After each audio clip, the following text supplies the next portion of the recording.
So we're in London today at the offices of Interfacio, a specialist recruitment company in the pro, audio, video and lighting sectors. We're going to be talking with Jo and Isabelle, who have worked for the company for the past 7 years. 5 years. Gosh, doesn't time fly? So we're going to just have a chat with regards to the role of women in the AV industry these days, and a bit of background about how things have changed, we're hoping they have, and just about opportunities that are there for females these days. So, Jo, why don't we start with you? Can you just tell us a bit about your role here at Interfacio and how you got here? Certainly. So at Interfacio, I deal with the engineering roles. That's design engineering. So we work recruiting for manufacturers of audio equipment. So generally I'm looking for engineers who can design that equipment, so acoustics engineers, electronics engineers, physicists, software engineers are the types of people that I recruit for. I started my career myself in that industry. I studied electronics and was designing mixing desks in the early part of my career. So I was delighted to be able to come back into the industry as a recruiter, recruiting for that industry and getting the opportunity to speak to all the talented engineers in our audio video industry. And Isabelle? Bit different path because I am French. I arrived in England in 92. My English was very basic, so I had to work, in different companies just to build up my English. And then I had the opportunity to work for an IT reseller. And then suddenly there's opportunity with Edirol, where they were looking for a European marketing manager. And I didn't know anything about music or how to play music or anything of this industry. But what I had is business knowledge and my languages and my attitude. And I think all this play in my favor. So I joined Edirol. I helped them on the marketing, setting up, marketing in the UK, in France, in Italy, in Germany. But then it became very apparent very quickly that I had more of a natural sales, dimension in me. And Massimo pushed me and into setting up the French direct distribution for Edirol. Okay. And that's how my career took off, where I built up a network in France with MI people, and then I had the opportunity to jump to the competition, where I took full ownership really of setting up everything from them. Then the UK came on board as well. A little break in between. Audio Technica came on board. Fast forward 8 years, where it was all about distribution and pro audio, a bit more different vertical market. Then change of career, and joining Richard was a no-brainer. And here I am, looking after the European manufacturer essentially, although we do work also with some integrator. All profile from sales to application support to marketing. It's very inspiring somehow to be able to help someone to move into their next chapter in their career. I bet. Very satisfying. Very, very. Jo, specifically on the engineering side though, what kind of percentage would you say, of placements that you're dealing with are, are you seeing women coming forward for these roles? To be honest, we see very few women coming through into the design engineering roles, but the opportunities are there. I believe that women think in a very different way, so it's really important at that sort of concept stage of developing products, of developing ideas, to have a women's input on that. So it's a really important issue, and yeah, absolutely, it's very male dominated. But I do think that engineers can be very accepting and interested to have new ideas and different approaches. So the opportunities are there for women to come in. Staying with you, I mean, obviously, as you've already explained, you've had a very long history. How many years? I'm very proud of my long history. Distinguished career. But along the way, did you ever feel that there were points where you were discouraged or held back in terms of what you wanted to do? No, I don't think I was held back. I think that having a common goal just brings everybody together in all walks of life. If you have a target, a purpose and a goal, and you know that the team you're working in are all on the same page, then you can put everything else to one side. And then once you get over your personal differences, so long as you're all working technically towards the same thing, you all pull together, and the rest of it is forgotten. And the passion and the interest in the industry is what pulls us all together.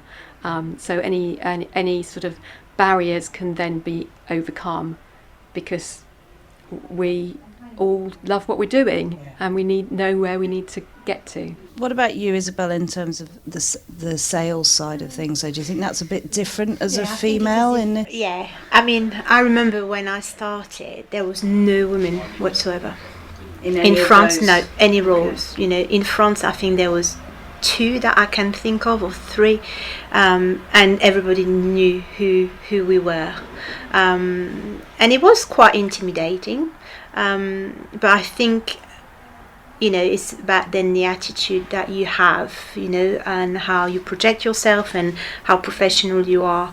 I think to these days you will always have some issue between male, female, whether it's the music and light or industry or the IT or any industry, and it depends also on the culture. Have we worked for some companies, Japanese, where maybe the woman is not recognized as such, then you reach the barrier very quickly where you're not going to be able to progress that far. So what do? You either stay where you are, or you go and explore other company where culturally maybe you've got more exposure and opportunities. I do believe I think the market and the mentalities have evolved. I think in general women will be welcomed, but I think they have to prove themselves that they are capable of handling themselves somehow, and sales is whether you do sales in IT or in a live environment, or representing in rental. I mean, the rental market is a very dominant market with male and touring, and this is it's hard to find your place within that market, but it's not impossible. And we have placed some women even more recently in Germany, of a lady who is a freelancer and is going to step into a sales role, and she's totally got the capacity to do it. So we're seeing more clients are open and keen somehow to have a bit of a feminine touch in this world. It's not easy to find them, and sometimes it's just not about the skills, but the attitude and mentality. The result of our success is very much also based on us proactively reaching out. If we were, you do receive. Joe is probably the only one who receives more application than we do. Are they yet still relevant? You can explain this, but the reality of it is a lot of proactive reaching out, loads. Otherwise, if we were waiting, I think we would wait a long time for CV to come through. You have to go and reach out.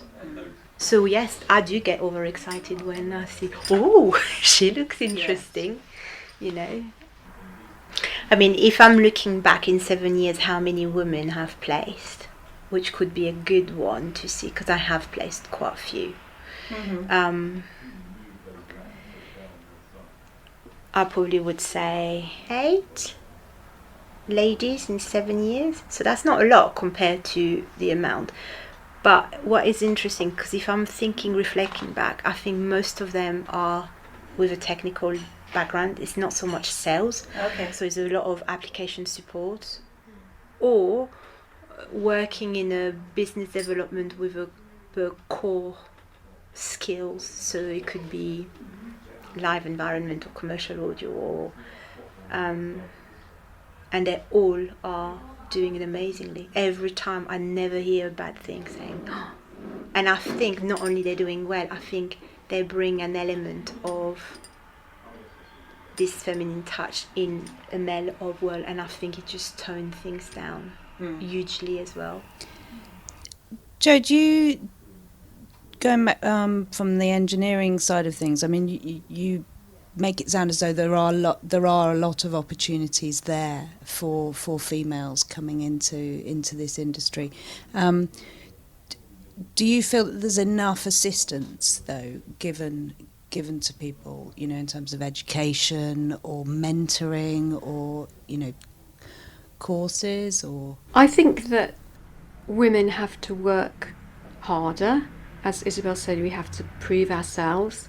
But is that a bad thing? You know, we do. If you're interested in something, you work hard. You make sure your knowledge base is there, that your skills are there. In education, I think it can be hard because often the educators are male. So again, it can be difficult to find a role model, and the same with the mentoring. You know, it's key to be able to see people further on in their career that you can model yourself on. And certainly when I started my career, there were much fewer women than there are now. I could look at people higher up in the organisation, my team leader, my R&D director, and I'd look at them and think, wow, yes, I can do that. But there's always that question, can I actually be that, just because of the gender difference? But more and more that's changing, and it's always really important to be working for people that you can admire and that can inspire you. And the more women that there are out there in those more senior roles, the better it is for girls coming into the industry. So, you know, they've just got to get out there, see that the opportunities are there, and go for them based on their skills. You know, you were starting out and you were looking up at those people. Were there any females in those No. senior? It was all, in an engineering okay. department of 30, there were two of us, two women. Okay. So we just had to get over it. As I say, you've all got the same goal, you're all doing the same job, and enjoy what you do, because that's what you want to be. You've made your choice. Yeah. That's where you want your career to go. And what about you, Isabelle? Was there a mentor in your career at all? Not really. Again, very male dominated. Yeah. So I think you pick, you know, things, and then you apply and you put your own style towards it. It's interesting because even, you know, education level, you know, we are involved in talking and in university, and I have been doing this talk at university in Le Mans in France, where it's all about engineer, and the class every year it's about 20 young male. Okay. There's no women, and it's a real shame. And I had a conversation with the guy of who's heading this course, saying, you know, you need to promote this more and trying to bring, because this is where it starts. The more you're going to bring talent, you know, people who have got an interest, you know, about engineering or design at university. But even at that level, there's a lot of male. It's very, very male orientated. So there's still a lot of work. I think there's a lot of work. I think you constantly, I mean, for all my recruitment, one of my questions that I will ask first is, would you be open and would you consider a woman in this role? And the answer is yes. Then the challenge is to find them, and that's not easy. And when you find them, it's about the personality. Are they going to be able to carry themselves as a salesperson or an application support, and they could still have the credibility technically, but because they haven't got the personality, I said, strong enough, and that could be applicable for a male. absolutely. But it's more apparent when you've got a smaller percentage on that can be easily, erased. Yeah, but she's not strong enough. What do you mean she's not strong enough? Give her a chance. I think that's often the case, isn't it? It's getting that foot in the door, though, for a lot of women as well, isn't it? Yeah, and I know I do a lot of, our activity. Yes, of course, it's about recruitment, but I do a lot of coaching with all my candidates, and I will try to prepare all of them and just say, don't get intimidated, ask question, engage, believe, put across, your belief, and make sure that, is this a company for you? What's your vibe? Remember, it's a two-way street, an interview, It's not just you kind of desperate to get this job, because actually this job may not be right because you don't connect with the people in front of you.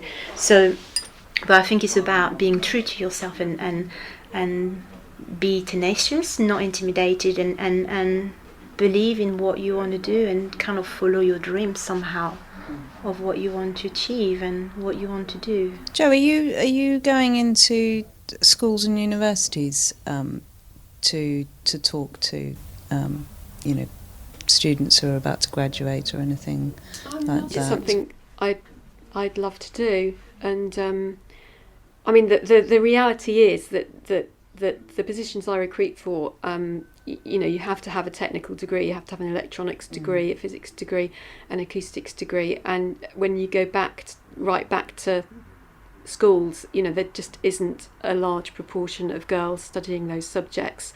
So, and as it filters further on in their careers, there's going to be less and less. So certainly coming in and just giving visibility at that level in schools is really important to get more women understanding that those opportunities are there, and also educating the teachers at that level that girls can do these subjects. There's sometimes an assumption that at when they're 16, 17, if they choose physics as an option, that it's just a sort of dip your toe in and try it subject, not a subject that a girl would be really passionate about wanting to study. I went to a girls' school and we didn't do any physics until I was 14, whereas the boys were learning it at 11, and I was desperate, and I was just so chuffed when I got to study physics, and it was a blast. It was suddenly all those questions I'd got, all that understanding of the world that we live in, suddenly was being presented to me, and not only was it presented to me, I could prove it on a piece of paper, and that's really liberating. And so to be able to just treat girls as if they're a natural part of that world rather than an exception is key, just to move us all forward. Were you the only girl doing A-level physics, or? I think at A-level there were 3 of us out of a class of about 15. Okay. My electronics course, there were 3 of us on a course of 70. Wow. Okay. And I'm not sure it's a lot better now, really. Maybe there'll be, the courses are bigger, maybe I think about 15 or 20 out of a course of 150 would be girls in our electronics course. I'm saying that off the top of my head. And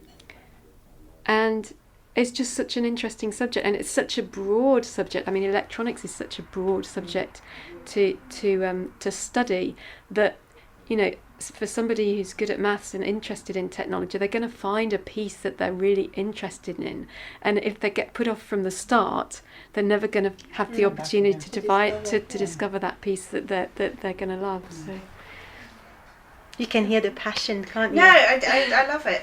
Yes, absolutely. It's great. It's really great to hear, and I think if you can just inspire one girl out there to kind of go for it. Jo, is there a piece of worldly advice that you would give a young girl looking at our industry starting out? I would say be brave, have courage, go out there, work hard. And one thing that's really common, really a commonality between the engineering and the sales is the ability to make relationships, network. Don't be afraid. And I think that is difficult for women in our industry, being in the minority. But don't be scared of it. Connect with the people around. Make friends, make relationships, because that's the key to success in all business. Very wise words. Thank you. What about you, Isabelle? Anything? Don't get intimidating, be tenacious, follow your dream and your passion. Yeah. Because I think passion is something that is at the core of this industry. And without it, then this industry has no meaning, really. So I think it's about passion and determination. I think that's very true. I mean, I think we often joke, don't we? You're never going to become a millionaire in this industry, but that's what keeps. And how do you connect passion? It's just people.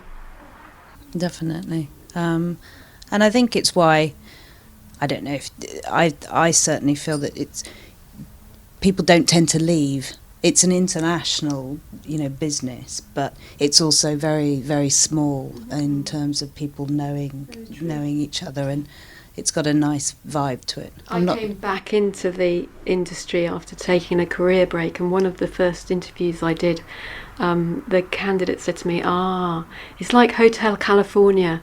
You can check out any time you like, but you can never leave. And it does feel like that. No, I think that's very true.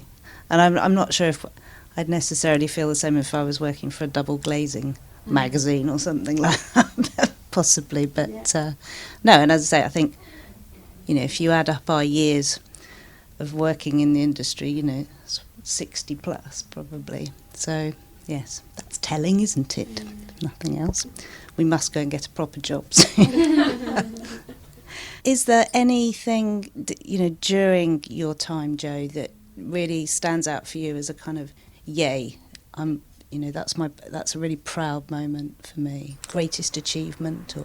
Yes, I think some of the products that I developed in the early part of my career went on to influence people's future.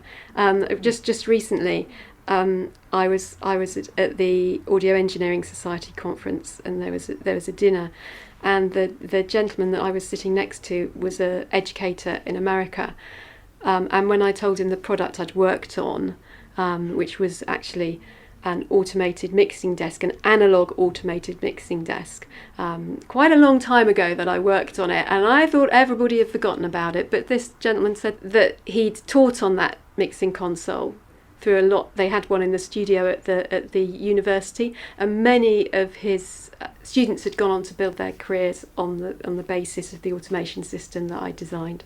So that was nice. How moment lovely. for me. Yeah, no, I'm not surprised. That's brilliant. Well done. And Isabelle, I know, a great achievement marrying Richard Weir. Well done. But many others, I'm sure. Yes, I mean, the biggest achievement is leaving Eddie Roll and stepping into Midiman and setting up the French distribution from A to Z, then being quickly promoted to take over the UK and then the European distribution, giving the opportunity by Tim Ryan, who was the founder of Midiman M-Audio, was amazing, absolutely amazing, and, scary, lonely at times, pressured, but I embraced it, and I've learned, I've grew, discovered things that I never thought, I had in me, or even things that you just think, oh wow, this is how that works, because you are exposed to so many other aspects. So it was, a great discovery and a great achievement, but very consuming at the same time. Isabelle, Jo, thank you very much for sharing your experiences and your advice, which I think has been very, very useful. And lovely to spend time with you. Thank you. Thank you.